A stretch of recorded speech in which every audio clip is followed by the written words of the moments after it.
Okay, testing out everything, making sure that it's going before I get started. We got Rumble up and going. Um, Beam is up and going.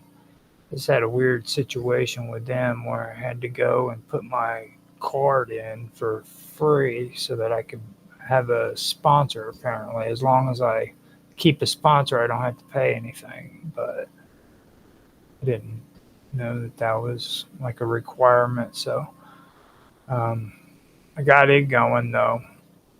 Now I have to check the audio on the channels to make sure they're all set up and going good. All right, got Rumble. Sounds good on Rumble. Listening to X Pro now. Going to X, see what it sounds like. Tonight's going to be Ancient Mysteries, guys. So that's coming on here in a minute. D Live. Okay, D Live sounds good. Freaking X is still doing the wheel. This makes the second day, I think, that it's been doing that. So refresh and tested the audio. It sounds good on there too. Sounds good on Twitch. Sounds good on Kick.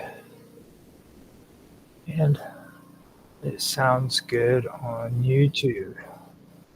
Sounds good on YouTube as well. So today, like I said, is Ancient Mysteries.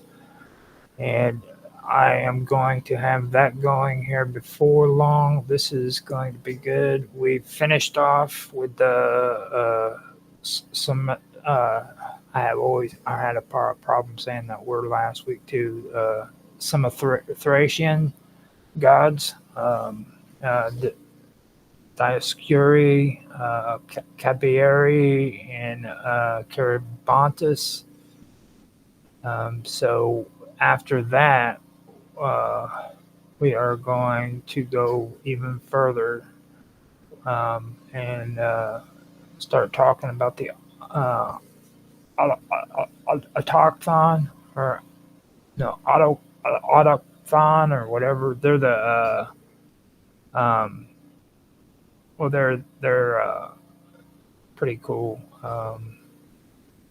I believe we've already done the robotic ones. I'm not sure upon that one, but what it basically is the Epigeus and all the tauchtons or some shit like that.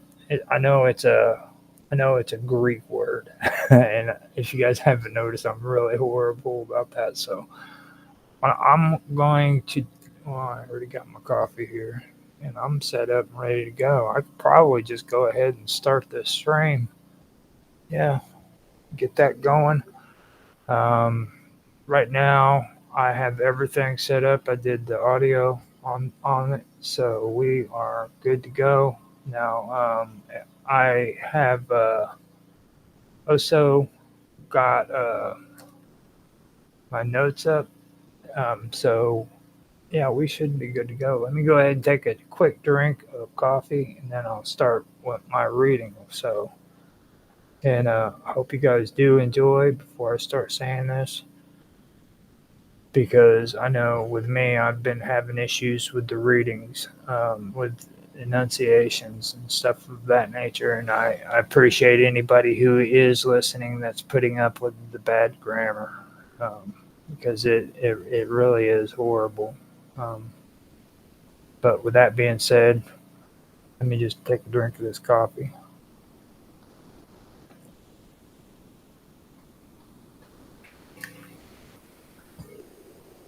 Now, I kind of got a little bit exciting last week because we were talking about the Corabantes and their frenzied dances that parallel with secretive rites and stuff like that. So, kind of got into the spicy end of the whole Greek mythology part. Nobody ever checked those out. You need to check them out. It's pretty good stuff. Now we're going to talk about Epigeus. Now, Epigeus and autochthon are terms deeply rooted in ancient mythologies and cosmologies, often symbolizing connections between humanity, the earth, and divine origins. While they may not always refer to specific deities, these names carry significant cultural and mythological implications. The name Epigeus comes from Greek roots, epi meaning upon or over, ge or epige, geus. Now ge means earth or ge. Now together the term means of the earth or earthly. Epigeus symbolizes beings or forces connected to the surface of the earth.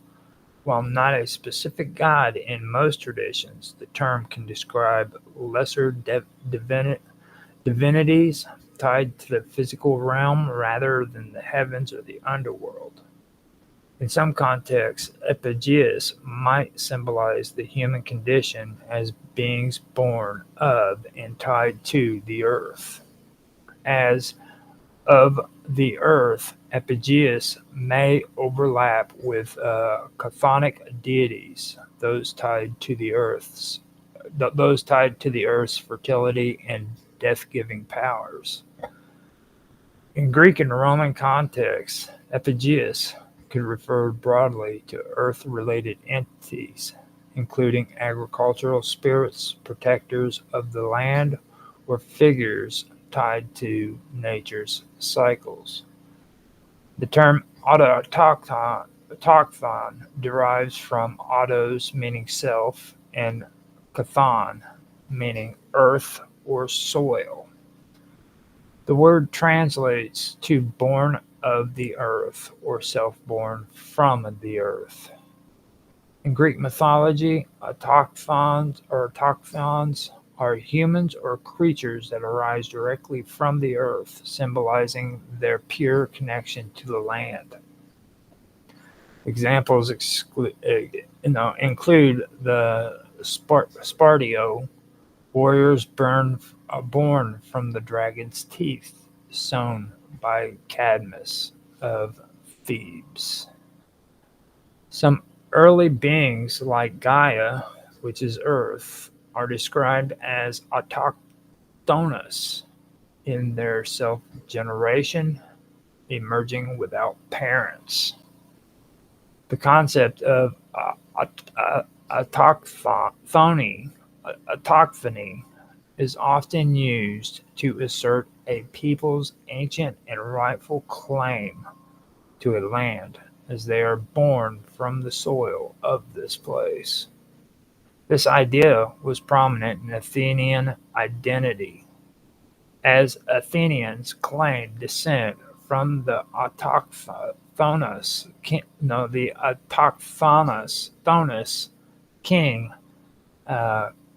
Cecrops, Cecrops, depicted as part man and part serpent. Autochthon symbolizes life emerging from the earth, reflecting agricultural and natural cycles. The term conveys a sense of deep connection to one's homeland and the soil itself. Both terms emphasizes the bond between life and the earth, whether through creation, autochthon, or habitation, epigeus. Autochthonous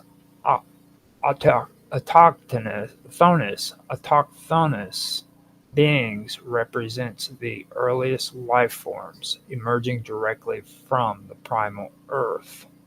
These figures or concepts often symbolize the earth's role as a giver of life and sustainer of human existence. While neither term refers to specific well-known deities, there are concepts applied to figures such as Gaia, the personification of earth and the ultimate autochthon, and Cecrops, the serpent man king of Athens, symbolizing the union of earth and humanity. Spartoi, the earthborn warrior tied to the myth of Thebes. Autochthon and Epigeus are used metaphorically in philosophical texts to discuss humanity's nature, morality, and relationship with the material world. Ancient people often invoke autochthony to claim a sacred connection to their homeland, grounding their culture in divine origins. Chthonic rites and earth-centric rituals often incorporate the symbolism of autochthonous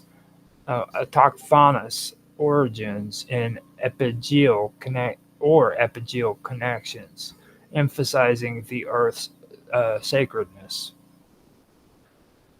The Phoenician deity Uranus, also referred to as Uranus in Greek traditions, holds a unique place in the Phoenician mythology. So here we start getting into the subject of Uranus, or the less popular known Uranus. So here we are going to discuss Uranus. Okay. In the Phoenician context, Uranus is portrayed not only as a primordial sky deity, but also as a figure deeply intertwined with themes of creation, cosmic conflict, and generational succession. The name Uranus translates to sky or heaven, reflecting his role as an embodiment of the celestial dome. In the Phoenician worldview, Uranus symbolizes the heavens above and serves as a counterpart to the earth, represented by other deities or forces. This duality aligns with the ancient cosmologies that view the heaven and earth as complementary elements of the universe. Uranus is a descendant of Copius, or chaos, and Ba'u, a figure often identified with the primordial void or night. This lineage emphasizes his emergence from the primordial, unformed state of the cosmos. Uranus is a sibling of Ge, which is also another word for earth, which is spelled Ge, and other element forces, reflecting the interconnectedness of the natural world in Phoenician cosmology. Uranus fathers a generation of deities, including Elis, who is Kronos, who later becomes a central figure in the succession myth. His children represent various forces of nature and aspects of the divine hierarchy. A central theme in the story of Uranus is his conflict with his offspring, a motif mirrored in other mythologies such as Greek and Mesopotamian traditions. According to Sanchuniathon, Uranus rules tyrannically, leading to discontent among his children.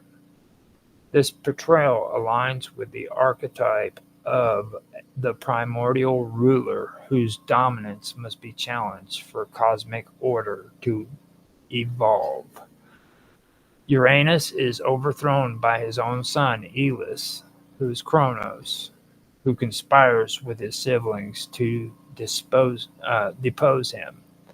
This act of rebellion reflects a recurring theme in ancient mythology, the younger generation rising to replace the older.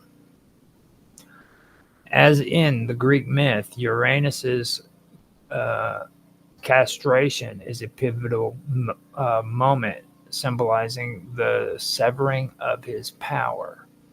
In the Phoenician version, this act results in the creation of additional beings, including deities and other forces. Uranus's defeat and subsequent marginalization in the mythic hierarchy underscore his role as a transitional figure in the cosmic order. Despite his fall, Uranus remains a symbol of the sky's overarching power and its connection to creation and destruction. In Phoenician theology, Uranus is not just a personification of the sky, but also a representation of the interplay between natural forces and divine will. The succession of deities reflect the cycles of nature and the transfer of power across generations. Uranus's connection to the heavens ties him to weather, celestial movements, and their influence of life on Earth. The relationships between Uranus, Ge, which is Earth, and other primordial figures highlight the interdependence of the cosmos. While the Greek Uranus and the Phoenician Uranus share similarities, such as their roles as sky deities and their involvement in succession myths, there are notable differences. The Phoenician version often includes more intricate genealogies and a focus on elemental origins. The Phoenician Uranus also reflects a localized understanding of cosmology, shaped by the region's seafaring culture and interactions with neighboring civilizations. Now, in ancient mythology, Ge represents the personification of the earth and is a primordial deity who symbolizes the foundation of life and existence. In Phoenician, Greek, and other ancient cosmologies, Ge occupies a central role in the source of fertility, stability, and interconnectedness between all natural and divine forces. Her significance varies slightly between cultures, but consistently emphasizes her role as the nurturing and sustaining mother of the cosmos. Ge is often described as one of the earliest beings to emerge from chaos or the void in many mythological traditions. In the Phoenician account preserved by Sanchuniathon, Ge arises alongside other elemental deities such as Uranus, which is the sky, and Pontus, which is the sea, reflecting her integral role in the structure of the cosmos. Ge is the progenitor of numerous gods, titans, and other mythological beings. She is the foundation upon which life and the divine order are built. Ge embodies the physical earth, including its soil, mountains, and fertile plains. She represents both the material world and its life-giving properties. As a personification, she is depicted as nurturing, abundant, and ever-present, yet also capable of immense power and wrath. Ge and Uranus are often depicted as consorts, symbolizing the union of earth and sky, which produces life. Their offspring include the Titans, who represent various forces of nature and aspects of the cosmos, the Cyclopes, and I hate saying this word, Hecatonicures, I hate that word, who symbolize the untamed and chaotic aspects of creation. I hate that word, and the bad part is I'm going to have to say this word over and over again here now. Hecatoncheires.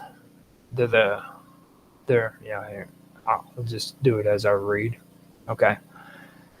A key myth involving Ge is the separation of herself from Uranus, often instigated by her son Cronus, or spelled with a C sometimes and spelled with a K, so everybody knows. So you can spell it Cronus or Kronus. It doesn't matter. Both spellings are correct. I've heard people talk about that, and I wanted to remember to mention that whenever I did this stream, because people always ask about that. How's the proper way? And it doesn't matter. You can spell it with a C or a K. They're both proper spellings. So it just depends on where you're coming from. You know, like different people in different areas spell it different. Okay, now this act symbolizes the differentiation of the heavens and the earth, a critical step in the creation of the ordered cosmos. The Phoenician mythology, no, in Phoenician mythology, Ge appears as a fundamental force in the pantheon, much like in Greek mythology. Ge is closely associated with the creation of life and the balance of the natural world.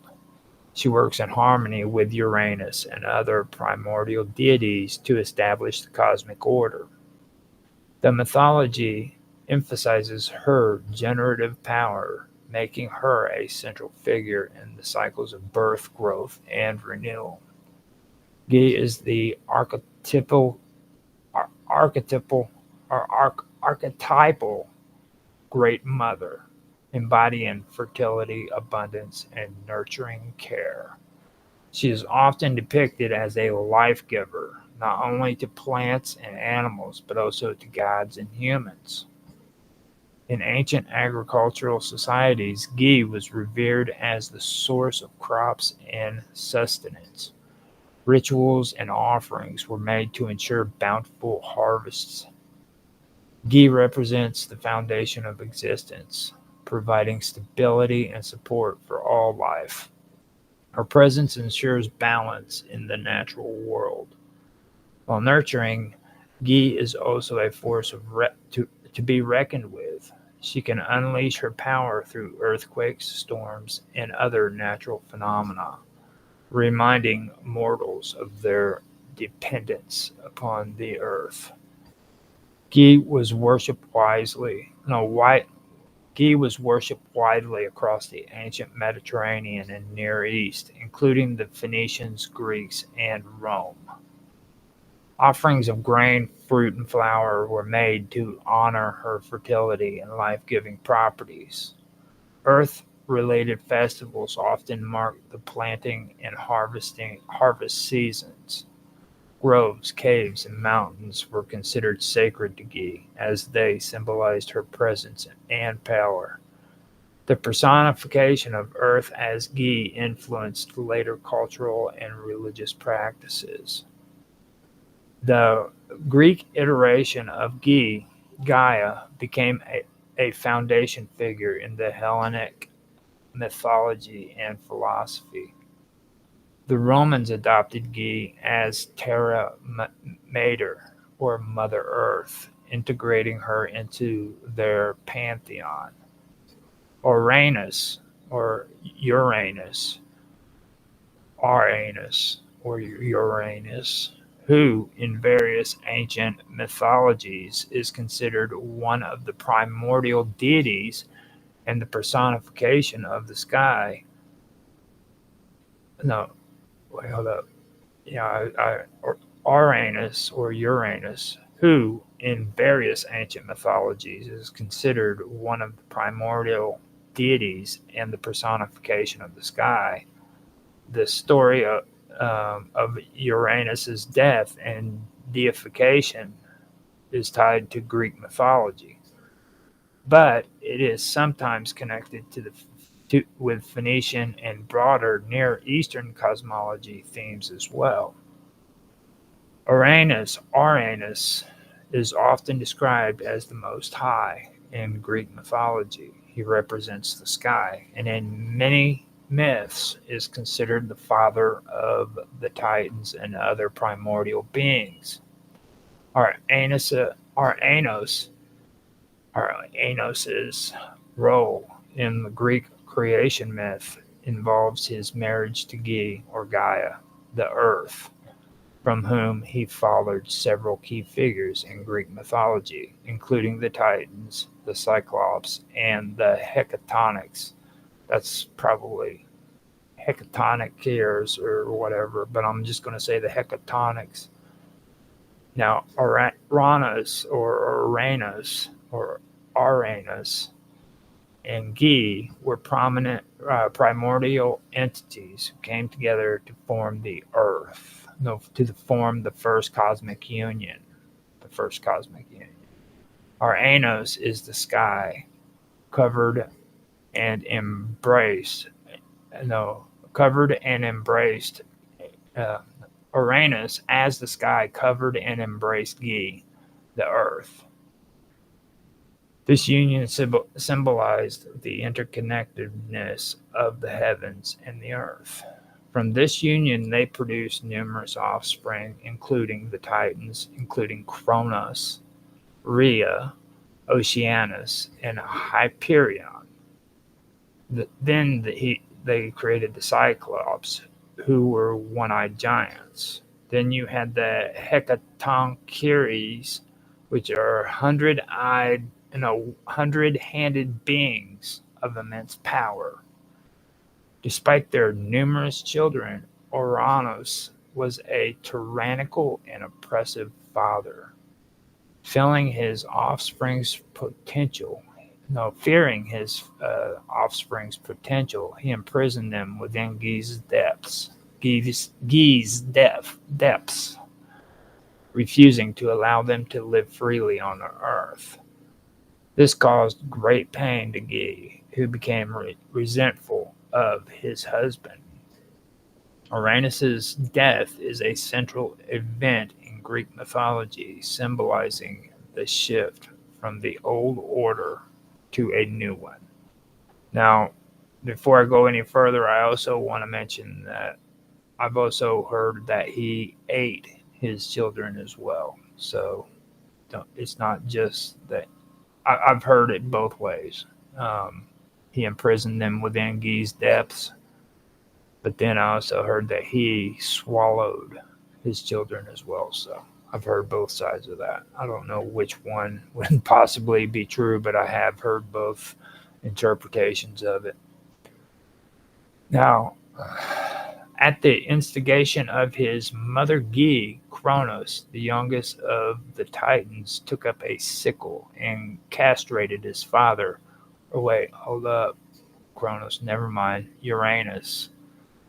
Uranus put his children within Ge, and then Kronos is the one who ate his children. I apologize. Yes, sorry. I'm getting them mixed up.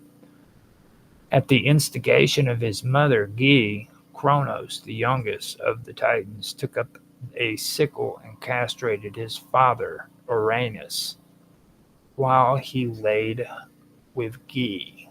This act was both a physical and symbolic separation of the sky from the earth.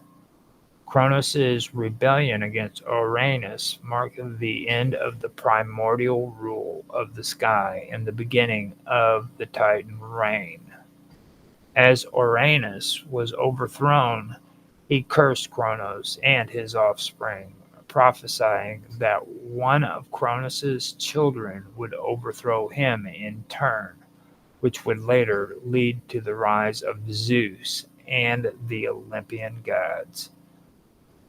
The act of castration can be seen as a symbolic severing of the connection between the sky, Uranus, and the earth, Ge, which also marked the rise of a new generation of gods, the Titans, and later, the Olympians. After this overthrow, the death of Uranus is depicted differently in various myths. In some traditions, Uranus is not completely defeated, but is deified in the afterlife.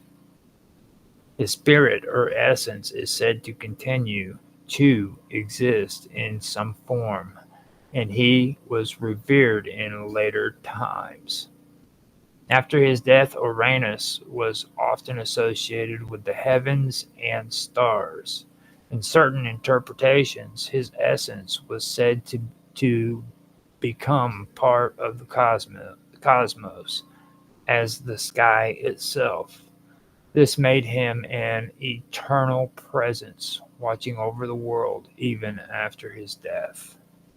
Uranus, as a god of the sky, retained his position as a primordial force and was worshipped in some regions. In Phoenician theology, there are echoes of the sky god being revered, though his name and attributes may differ slightly from the Greek Uranus. In some interpretations, the death of Uranus represents the end of an old era and the beginning of a new cycle. Just as the sky is always present but constantly changing, Uranus's death symbolizes the perpetual cycle of cosmic transformation and renewal. While the myth of Uranus's death primarily focuses on his overthrow by Kronos, there are lesser-known variations of the myth that involve his encounter with wild beasts. In certain versions of the myth, Uranus is said to have been confronted by wild beasts or monstrous creatures as a form of punishment for his tyranny. These creatures could symbolize the forces of nature, chaos, or the untamed elements that oppose oppressive rule. The wild beast could represent the chaotic forces of nature that resist the rule of a single tyrant, and in some versions of the myth, they may even play a role in his downfall, emphasizing the theme of nature rebelling against oppressive rule. In Phoenician theology, there are parallels to Uranus, though his name and exact role may differ. In Phoenician mythology, El is the supreme god, often associated with the sky and heavens. Similar to Uranus, El is the father of many gods, and his rule is often described as wise and just, though, like Uranus, he may have been overthrown by younger gods or certain myths. Another deity associated with the sky and earth in the Near East is Dagon, who sometimes shared attributes with both Uranus and other deities representing agricultural fertility and the heavens. Though the stories may differ in detail, the themes of a sky god's reign, his eventual overthrow, and the creation of a new order are recurring motifs in ancient mythologies. Uranus, or Uranus, the Most High, represents the primordial sky god whose reign over the cosmos is marked by his eventual castration and overthrow by his son Kronos. His death is symbolic of the shifting of divine powers and the passing of the old order to the Titans. Despite his defeat, Uranus was deified, and his essence continued to influence the heavens and the stars. In both Greek and Phoenician mythology, his legacy reflects the cyclical nature of cosmic change, where even in death, the sky god remains a powerful and eternal force in the universe. In Greek mythology, the father of Uranus, the primordial god of the sky, was Ether. Ether represents the upper air or the clear sky, often considered the personification of the upper atmosphere or the pure, bright air that the gods breathe, as opposed to the air that mortals breathe. Ether, and Hemera, the personification of day, are often described as the parents of Uranus in some ancient sources. This genealogy places Uranus in the second generation of primordial beings, with Ether representing the ethereal pure air above the earth, and Hemera symbolizing the light of day. Uranus, as the personification of the sky, was the first of the primordial gods to have dominion over the heavens, and, in some accounts, is said to have ruled over the world before being overthrown by his son Cronus. His relationship with Gaia, the earth, produced the Titans, Cyclops, and Hecatonicures. But due to his tyranny, he was castrated by Kronos, leading to the eventual rise of the Olympian gods. As no way, a Betelgeuse or Betelgeuse is a term from ancient Semitic and Mediterranean religions that refers to a sacred stone or rock, often thought to have divine significance. So now we're getting to the Betelgeuse or the Betelgeuse.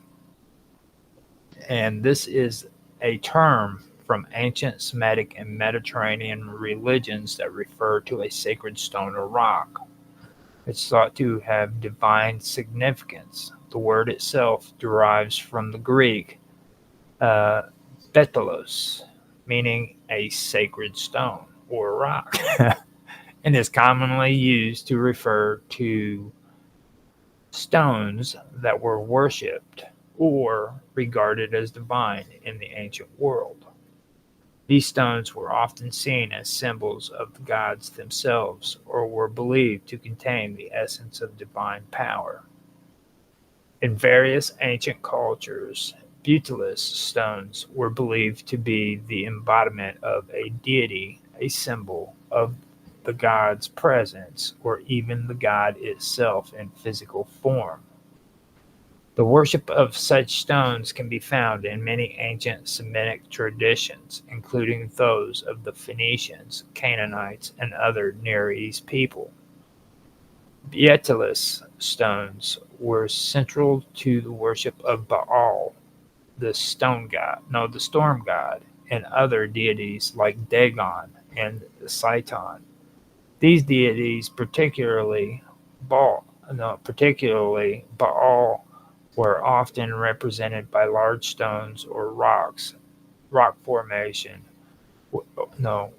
Were often represented by large stones or rock formations, which were seen as physical manifestations of their divine power. Dagon, the fish god, and Satan, the grain god, are both deities that are closely associated with agricultural fertility and prosperity.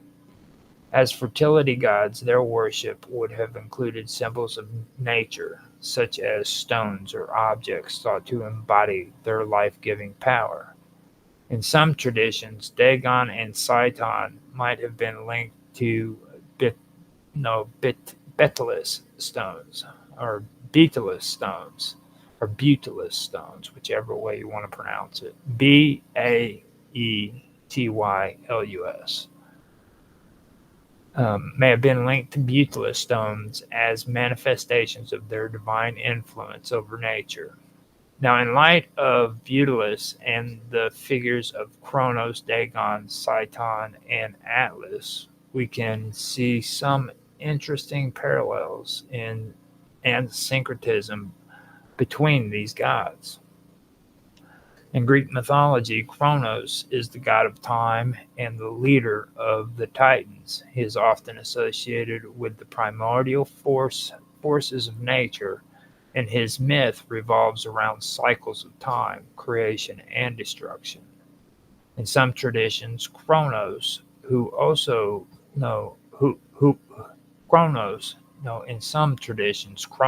was also linked to fertility and agricultural themes. that align him with gods like Dagon and Satan. However, unlike Dagon, whose power was directly linked to the harvest, Kronos' role in agriculture is more abstract and related to the passage of time that governs seasonal cycles. Dagon and Satan are Semitic deities associated with fertility, particularly the fertility of the land and the agricultural cycle. Dagon, as a grain and fish god, symbolizes abundance, while Satan, a variant of Dagon in some traditions, is specifically tied to grain and the harvest. In some traditions, the worship of these gods involved sacred stones or symbols that represented their life-giving powers. The Butylus stones could very well have served as physical manifestations of these gods, allowing the worshippers to interact with the divine essence of Dagon or Satan. In Greek mythology, Atlas is a titan who is famously condemned to carry the weight of the heavens on his shoulder. He is associated with cosmology and the structure of the universe. While Atlas may seem somewhat distant from the agricultural fertility gods like Dagon and Satan, his role as a cosmic figure parallels the foundational role that stones like the Bacillus played in ancient cosmologies. The stone was often viewed as a symbolic representation of the world axis, or the point of contact between the divine and the earthly realms, similar to how Atlas holds up the sky. The Bacillus stone was not just a symbolic object. In many cultures, it was regarded as an actual divine entity. Some traditions even believed that these stones were the embodiment of the god's spirit, making them objects of reverence and worship. In the Phoenician and Canaanite traditions, Bacillus stones were sometimes linked to the worship of El, the supreme god, and his consort, Asherah. These stones were placed in sacred spaces such as temples or altars where people could come to honor the gods. Over time, the Bacillus stones were believed to become imbued with the divine power of the god they represented, further solidifying their importance in the religious practices of the time. In the ancient world, especially in the Mediterranean and Near East, the gods and their representations often overlapped and merged over time. The Bacillus stone, as a symbol of divine presence, may have been associated with multiple gods across different cultures. Bacillus, as a representation of Dagon, Satan, and other deities like Kronos and Atlas, could indicate the syncretic nature of ancient religious practices. For example, a Bacillus stone associated with Dagon would symbolize not only the god's power over the harvest, but also his cosmic influence over the world, just as Kronos represented the cyclical nature of time and the passage of seasons. The Bacillus could thus be viewed as a physical object that connects the heavens and earth, as well as the divine and human realms, a concept that was central to many ancient religious systems. The worship of such stones could involve rituals that acknowledge the god's role in creation, fertility, and the passage of time. The Bacillus stone, as a sacred object, plays a central role in the worship of ancient deities like Dagon, Satan, Kronos, and Atlas, reflecting the syncretism of ancient Mediterranean and Near Eastern religious practices. It serves, it served as a tangible connection between the divine and earthly realms, embodying the power and presence of the gods. As a symbol of fertility, time, and cosmic order, the bedless stone also ties together themes of creation, nature, and the structure of the universe that are central to the mythologies of these deities.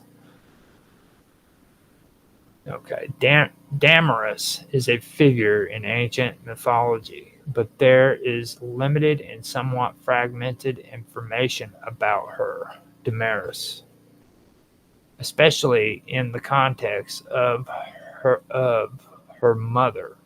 However, in some accounts, Damaris is referenced as a daughter of a prominent deity, though her specific lineage can vary across sources. Damaris is often mentioned in connection to Phoenician or Canaanite mythology. While not a central figure like some of the major deities, she does appear in certain genealogies and mythic context. Her association is often tied to the broader pantheon of deities and spirits in the ancient Semitic mythologies.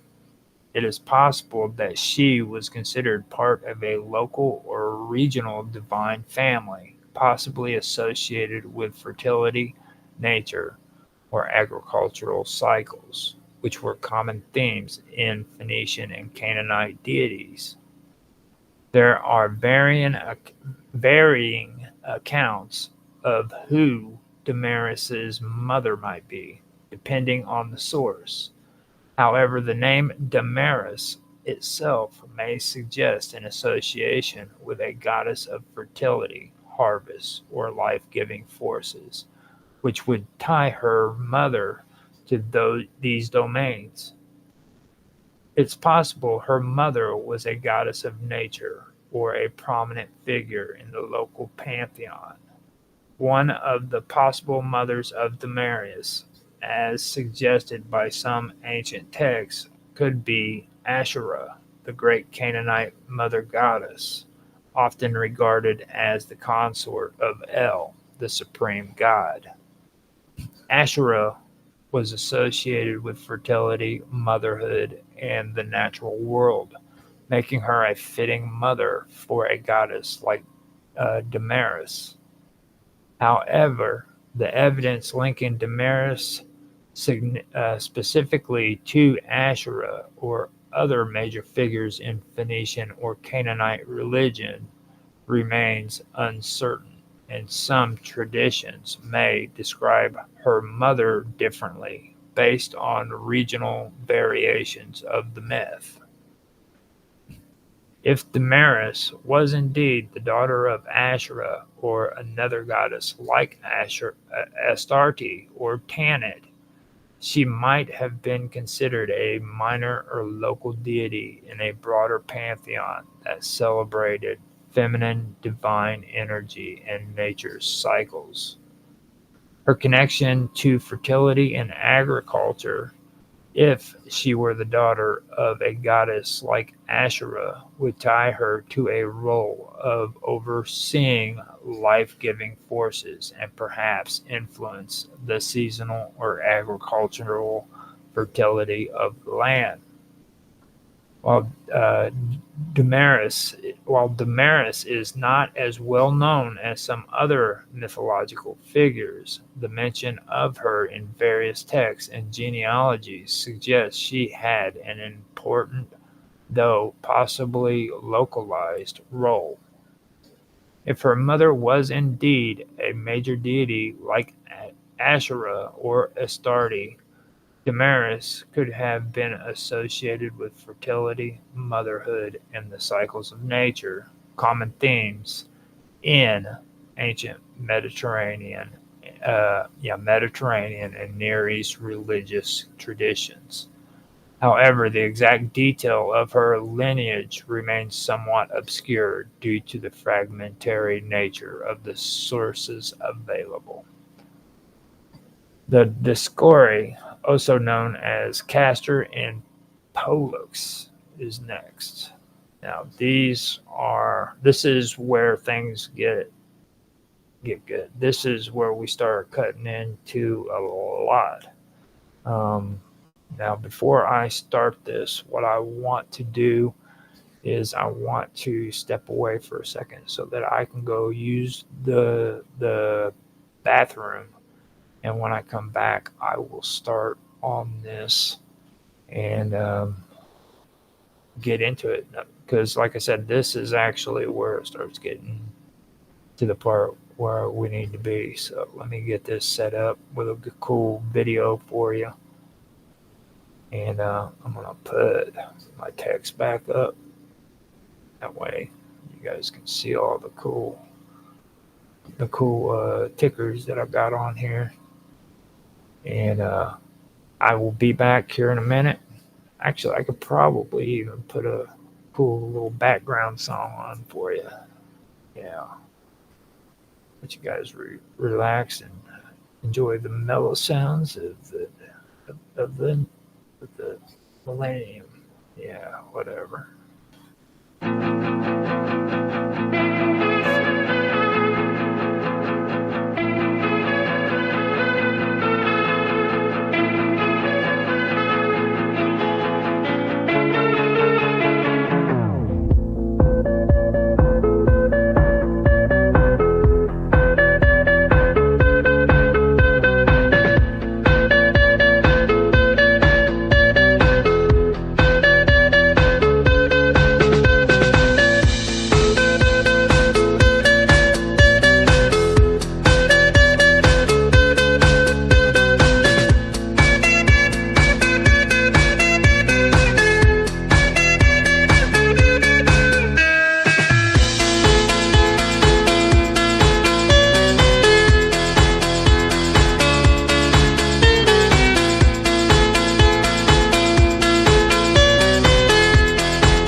Okay, I am back, so let's get into this. So, the Discovery is who we're talking about. Also known as Castor and Pollux, are two of the most famous figures in Greek and Roman mythology. They're twin brothers, the son of the god Zeus and Leda, and are associated with a variant of myths and legends. Hold on a minute. I've got somebody creeping in behind me.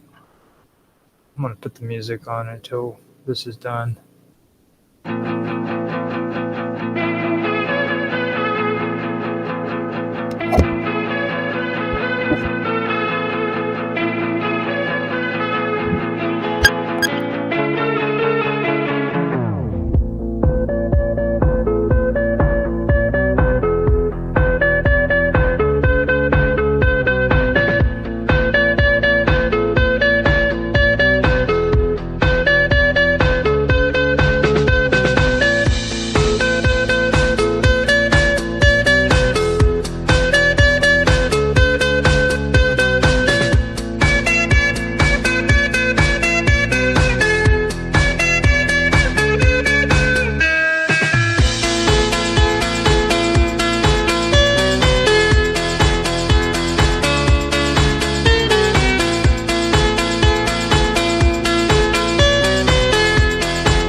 So I am back.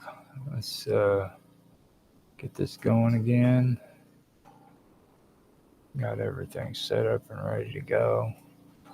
So what we're going to do is go into the Dioscuri. They're also known as Castor and Pollux. And they're two of the most famous figures in Greek and Roman mythology, believe it or not.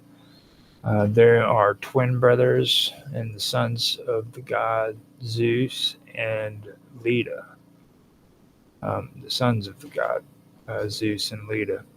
They're also associated with a variety of myths and legends. They're known for their bravery, particularly in battle, and their association with the stars and the constellations. Their story is deeply intertwined with the themes of brotherhood, heroism, and immortality. Mount Cassius is an interesting location in the context of the Dioscuri, as it is associated with their myths, but there is also some historical and geographical significance to the name. The Dioscuri, meaning sons of Zeus, were twin brothers with a complex and fascinating mythology. They were often depicted as the epitome of brotherly love, loyalty, and martial prowess. The Dioscuri were born to Zeus, the king of the gods, and Leda, a mortal queen.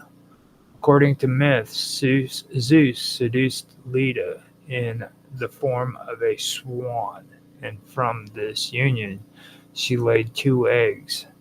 From one egg came Castor and Pollux, while from the other egg emerged their twin sisters, Helen of Troy and Clytemnestra. Clytemnestra. Now, the brothers' divine father Zeus was a powerful influence on their lives, but their mother Leda was mortal. Okay, Castor and Pollux were often depicted as protectors of sailors and travelers. They were also known for their role as warriors and adventurers, participating in many heroic deeds. Now, twins are best known for their participation in the Argonauts' expedition to retrieve the Golden Fleece and their involvement in various Greek wars. One of their most famous mythological tales involved their rescue of their sister Helen, who had been abducted by Theseus, and their role in avenging their mother Leda against the abductor. The Dioscuri also played significant roles in the Iliad, where they are shown fighting for the Greek forces. Perhaps the most enduring part of the Dioscuri story is their immortality. After Castor was killed in battle, Pollux was devastated in his grief. Pollux asked his father Zeus to allow him to share his immortality with his brother, so that they might never be apart. Zeus, moved by the brothers' love and loyalty, granted Pollux' request, and the two were transformed into this constellation Gemini, where they shine as the twin stars. As the Gemini twins, Castor and Pollux became symbols of companionship, protection, and loyalty, particularly for sailors who believed that the twins' presence in the heavens would guide them safely in their voyages. Mount Cassius is a significant geographic location in the context of the Dioscuri and their myths as well. The mountain is located in the region of Syria, specifically near the Mediterranean coast, in the area around the ancient city of Antioch. Mount Cassius is traditionally associated with the Dioscuri in ancient texts. In some versions of the myth, the mountain was named after Cassius, the son of the Dioscuri. This connection links the mountain directly to the twins, reinforcing their role as divine protectors of travelers and adventurers. The name Cassius itself is often linked to the Dioscuri in ancient myth, as Cassius could be considered an epithet or an epithet or an epithet or a title referring to their influence over a specific region. In fact, the Dioscuri were worshipped in various places, and Mount Cassius was one of those locations where their divine influence was thought to be particularly strong. In Greek and Roman texts, Mount Cassius is mentioned in relation to sailors and voyages, as the Dioscuri were believed to protect travelers. The mountain's association with the Dioscuri furthered this reputation, and the location was considered an important point of reference for seafarers who often saw the constellation Gemini as a symbol of guidance. Mount Cassius was also important in military contexts, particularly during the Roman Empire. It is famously known as the site of a battle during the Roman Civil Wars in 53 BCE, known as the Battle of Mount Cassius. The battle was fought between the forces of Crassus and the Parthian Empire, where Crassus was defeated and killed. The Dioscuri's association with military prowess and bravery, combined with the mountain's significance in historical events, helped cement its place in both myth and history. In modern times, Mount Cassius continues to hold a mythological and geographical significance, particularly in the study of ancient religions and the worship of the Dioscuri. The mountain's name, like the constellation Gemini, evokes themes of duality, protection, and the power of the divine brothers. The Dioscuri, Castor and Pollux, are central figures in Greek and Roman mythology, known for their bravery, loyalty, and protection of sailors. Their mortality, granted by Zeus, links them forever to the stars as the Gemini constellation. Mount Cassius, located in modern-day Syria, holds a significant place in their mythological narrative, often associated with the twins' protection of travelers and adventurers. The mountain is believed to have been named after Cassius, the son of the Dioscuri, and is considered a sacred place where their divine influence was strong. Now, the Dioscuri's role in military conflicts and their connection to the constellations and sailors further enhance their legendary status, and Mount Cassius remains an important site in the understanding of both mythological and historical contexts. Through these connections, Mount Cassius and the Dioscuri represent a harmonious blend of mythological influence and historical events, where divine protection, brotherhood, and bravery transcend both the celestial and terrestrial realms. Now, the birth of Castor and Pollux, the Dioscuri, and their sisters Helen and of Troy and Clytemnestra. I have a hard time with this one. Clytemnestra is a fascinating and complex myth that plays a significant role in the mythology of both Greek and Roman cultures. The story is intertwined with divine intervention, themes of duality, and the power of fate. The birth from an egg is a unique and symbolic element that reflects various ancient cultural beliefs, including those related to immortality, transformation, and divine order. Let's explore the myth in more detail, as well as the symbolic meaning and interpretation behind it. The Dioscuri, which is Castor and Pollux, and their sisters, Helen and Clytemnestra, were born as a result of the union between the mortal queen, Leda, and the god Zeus. The story begins with Zeus, the king of the gods, falling in love with Leda, the queen of Sparta. Zeus, in order to seduce her, transforms himself into a swan. Leda, unaware of the swan's true identity, was either seduced by the bird or, in some version, raped by it. After their union, Leda laid 2 eggs. From one egg emerged the Dioscuri, which is Castor and Pollux, while from the other egg came the 2 sisters, Helen and Clytemnestra.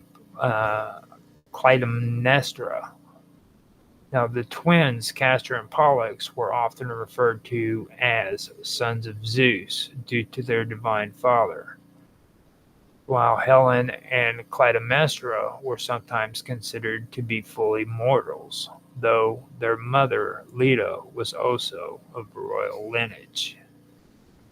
The egg symbolism in the myth carries a significant weight as it connects to the idea of rebirth, transformation, and divine origin. In many ancient cultures, the egg was seen as a symbol of life and the cosmos, representing both fertility and the beginning of all things. The fact that the children were born from eggs highlights their semi-divine nature and suggests that their existence was not bound by ordinary human rules of birth and life. Castor and Pollux were born as twins of Zeus, the god of the sky and thunder, but their mother was Leda, a mortal. This dual parentage, divine and mortal, placed the twins in a liminal space, giving them exceptional qualities, including great strength, bravery, and skill in battle.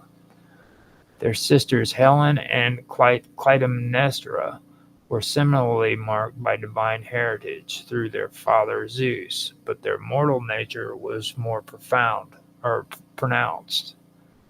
Helen's birth from the egg is especially significant in the mythological context, as she would grow up to become one of the most famous figures in Greek mythology. Her beauty was so extraordinary that it led to the Trojan War, when she was abducted by Paris. Helen's birth from an egg represents her connection to both the divine and the mortal worlds, as well as her status as a figure of immense power whose action could change the course of history. Clytemnestra, the other sister, is most famous for her role in the Iliad and for her involvement in the tragic events surrounding her husband, Agamemnon, and her children. Though less prominent in the mythological narratives, her birth from the same egg as Helen indicates her shared divine heritage. In many ancient cultures, the egg was a universal symbol of creation, fertility, and new beginnings. It was often seen as the womb of the cosmos from which all life emerged. The idea of creation from an egg was not unique to Greek mythology, but appears in various traditions.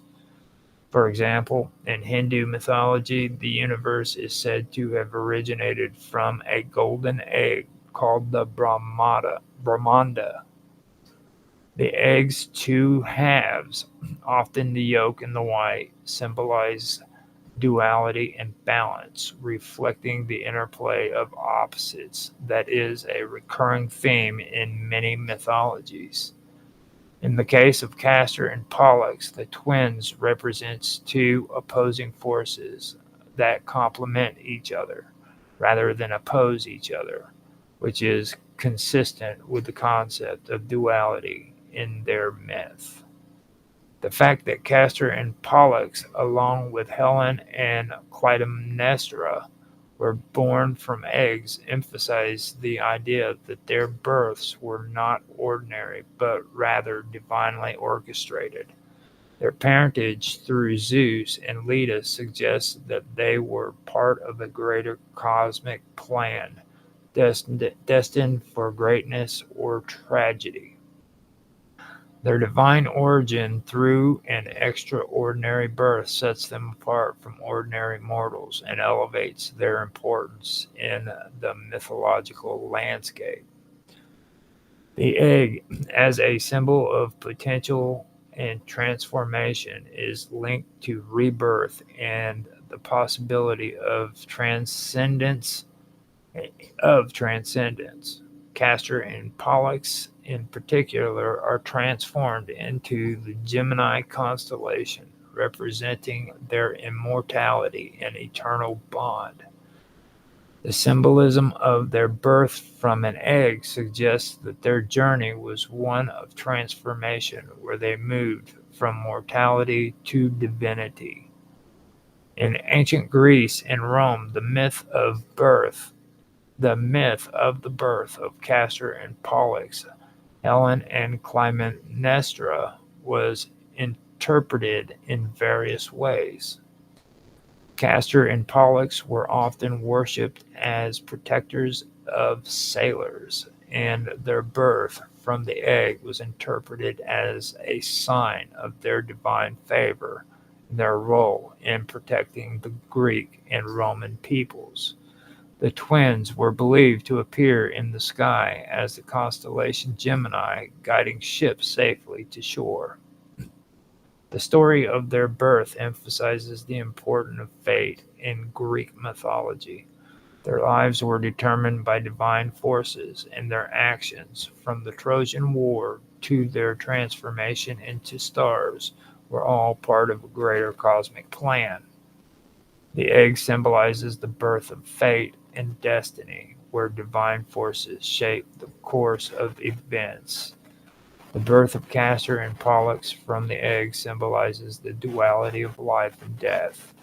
Castor, who was mortal, was eventually killed, while Pollux, who was immortal, chose to share his immortality with his brother.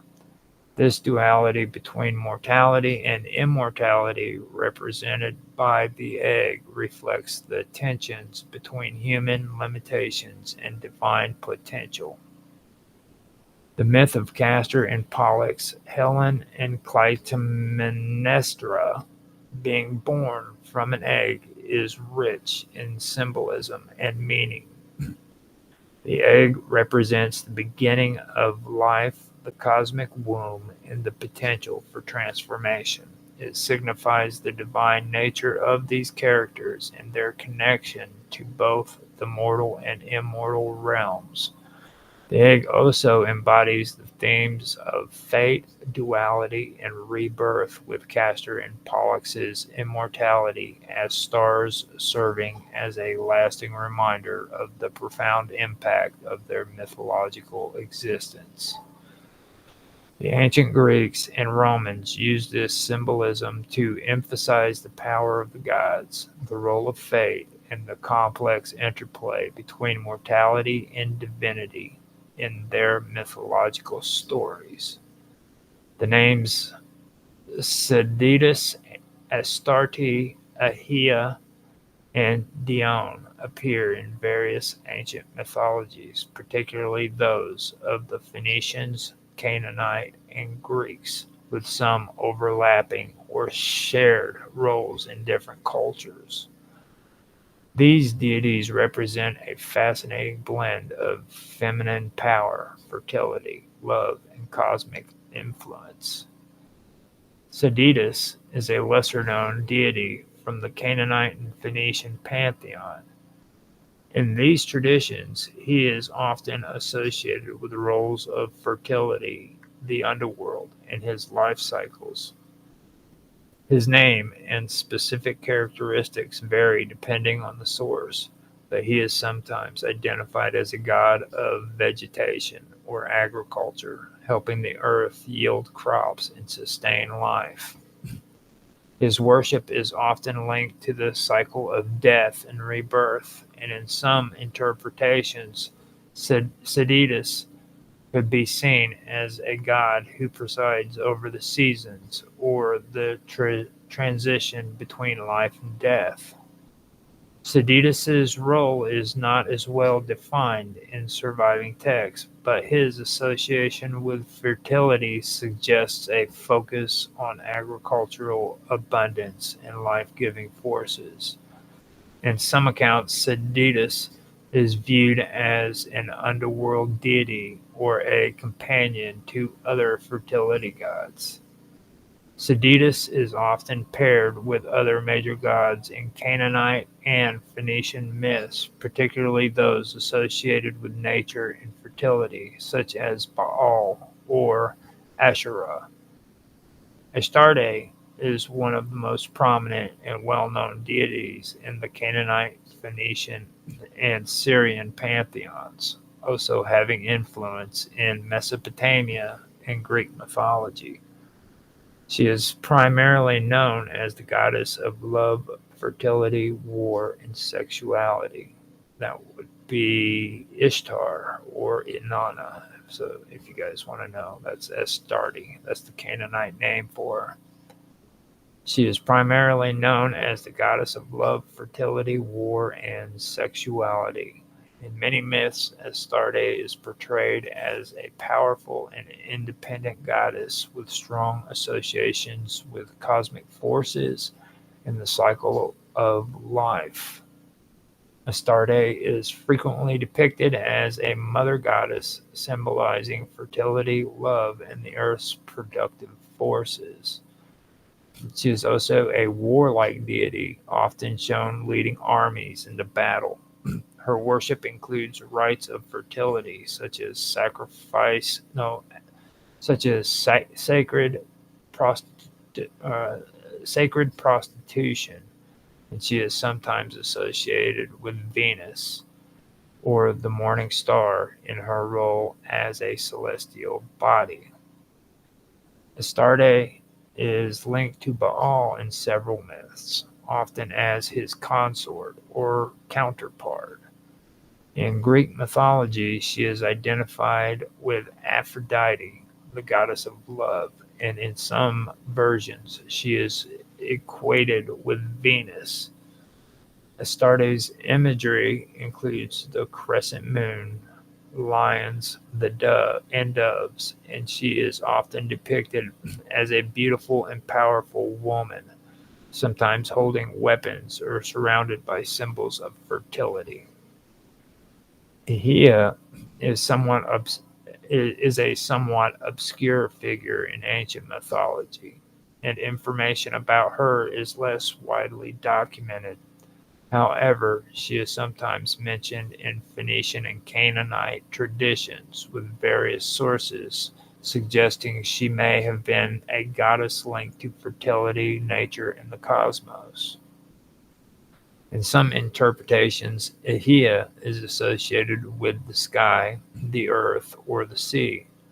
She has been seen as a nurturing or life-giving force in these traditions. Her precise attributes and domain are not as widely recorded, but she could have been worshipped in relation to seasonal cycles or natural forces. There is speculation that Ahia could be a variation of other major fertility deities in the region, such as Astarte or Asherah, with whom she shares some thematic elements. Dione or Dion is a more widely recognized figure in Greek mythology, particularly in connection with the Titan pantheon.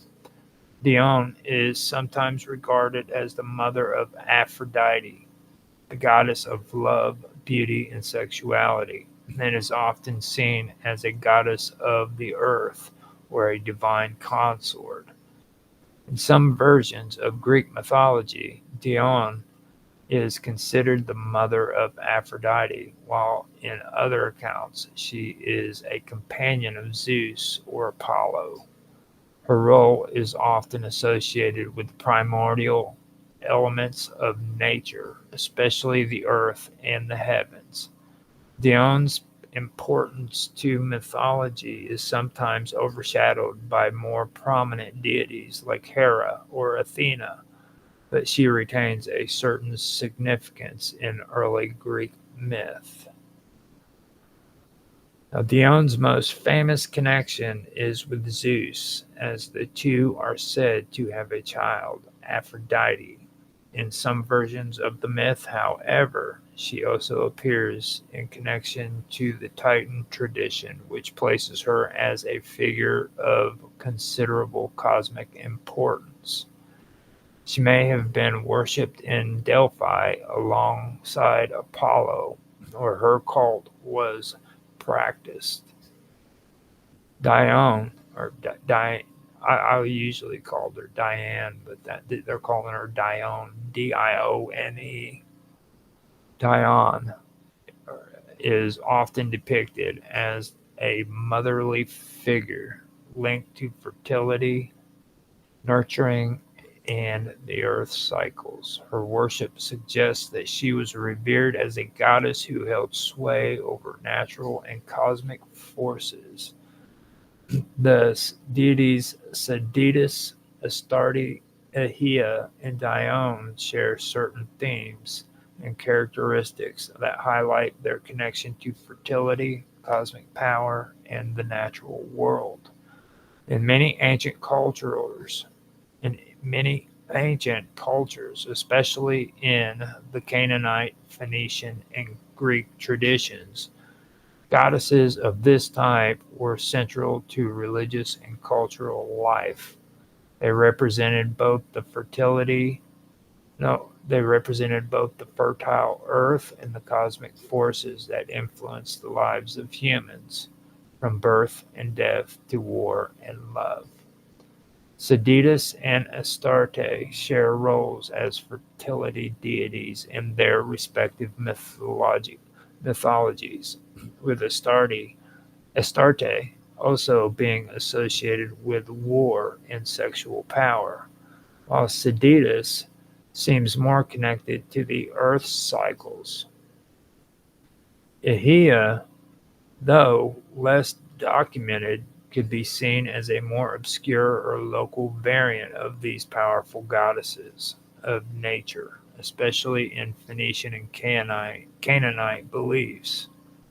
Dione, in her connection to Aphrodite, symbolizes the cosmic mother, a role that resonates with the nurturing and life-giving qualities of both Astarte and Saditas. Her association with Zeus suggests a more universal connection to the divine. These deities were often central figures in rites of fertility, seasonal celebration, and rites of passage, emphasizing the cyclical nature of life and death, the interconnectedness of humanity and nature, and the importance of divine protection and favor in all aspects of life. The deities Saditas, Astarte, Ahia, and Dione all reflect key themes of fertility, life, and cosmic order in ancient mythology. Though they come from different traditions, Canaanite, Phoenician, and Greek, they share similar roles as nurturing, powerful female figures who embody the life-giving forces of nature and the cosmos. Their myths and symbolism offer insight into how ancient cultures viewed the forces of creation and the cyclical nature of existence and the way in which divine powers influence human life. Okay, so right there is where I'm going to stop. I believe this would be episode, another episode, a good spot to stop there. Now, after this later on, I am going to be getting into Imermene, and Imermene is a figure from ancient Greek philosophy and mythology. Um, and I will continue from that point on. But like I said, I have a lot of information on this, and I'm going to be coming out with more of it. I'm actually coming at it from all different directions because since I did my strange stories on Mount Fuji in the suicide forest over in Japan, I've kind of shot out into different areas.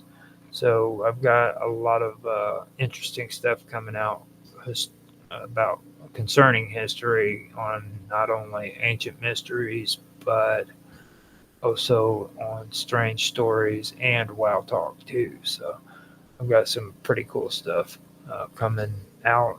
It's been constant editing. I've been going through and editing all the notes that I have and putting them together to where they'd sound somewhat decent. Um, I hope you guys have enjoyed so far, but I I don't know. If you guys want to leave a comment in the comment section, give me some feedback. Let me know how you like it. Um, I really do appreciate or enjoy doing this stuff. This is probably one of the things I like doing the most is talking about ancient history. So, um, with that being said, let me know what you think, and I will talk to you later. Bye.